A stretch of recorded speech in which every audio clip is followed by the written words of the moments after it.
नमस्कार. मी प्रदीप पाटील. मी काही दिवसापूर्वी माझे पाय सुजले होते आणि ती सूज उतरत नाही बघून मी माझ्या फॅमिली डॉक्टरला ते दाखवलं. फॅमिली डॉक्टरला दाखवल्यानंतर फॅमिली डॉक्टर मला म्हणाले आपण ब्लड रिपोर्ट करू, आणि त्यांनी ब्लड रिपोर्ट केल्यावर मला सांगितलं की तुमचं युरिक ॲसिडमध्ये थोडीफार वाढ झालेली आहे, तर तुम्ही चांगल्या डॉक्टरला दाखवून. तर त्यावेळी मी त्यांना विचारलं की मी नेमका कुठे जाऊ. तर ते म्हणाले की तुम्हाला लाईफलाईन हे सर्वात आहे आणि ते नावाप्रमाणेच लाईफलाईन आहे, तर तिकडे जा. तर मग मी दुसऱ्या दिवशी 20 तारखेला ज्या हॉस्पिटलला आलो त्यावेळी माझा पाय देखील मला उचलून स्ट्रेचरला बसवला. माझा मुलगा वसगाव डाग असल्यामुळे ते हॉस्पिटल पॅनलवर होता आणि आम्हाला जायला सोयीस्कर होतं. आम्ही इकडे आलो.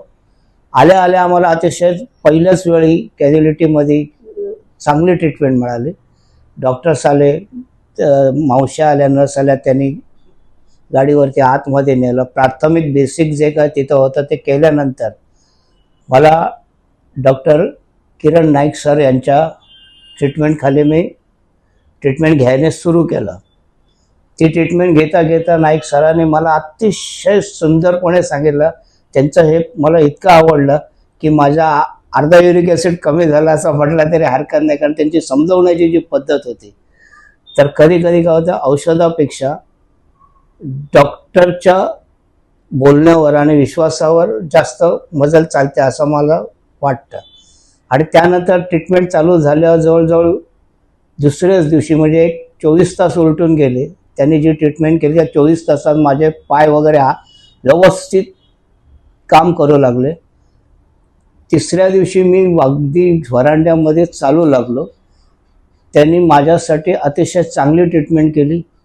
त्याचबरोबर त्यांच्या हाताखालचा जो सगळा नर्सिंग सगळा स्टाफ होता त्यांचा अतिशय नम्रपणे आणि सोयीस्करपणे पडले. त्यामुळे मला असं वाटलं की मी हॉस्पिटलपेक्षा माझ्याच घरात आहेत आणि व्यवस्थित ट्रीटमेंट केली. तर लाईफलाईनची एक मोठी गोष्ट, मला पहिल्यांदाच मी ॲडमिट झालो, पण मला त्यांचं सगळं कुटुंब वत्सलपणा आवडला लाईफलाईनचा. आणि खरोखरच हे हॉस्पिटल लाईफलाईनप्रमाणे लोकांची लाईफ वाढवणार आहे. आता माझी लाईफ तेही वाढवलेली आहे आणि मला सुंदर उपचार दिलेत.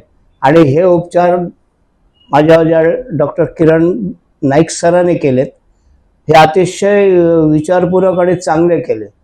आणि ह्या वयातही मी चांगल्या पद्धतीने पुन्हा जसा तसा कार्यरत झालो. त्यामुळे मी लाईफलाईनचे सर्व सहकारी, सर्व डॉक्टर, सर्व नर्स आणि लाईफलाईनचे जे संचालक मंडळ आहे या सर्वांचा मी आभारी आहे. धन्यवाद.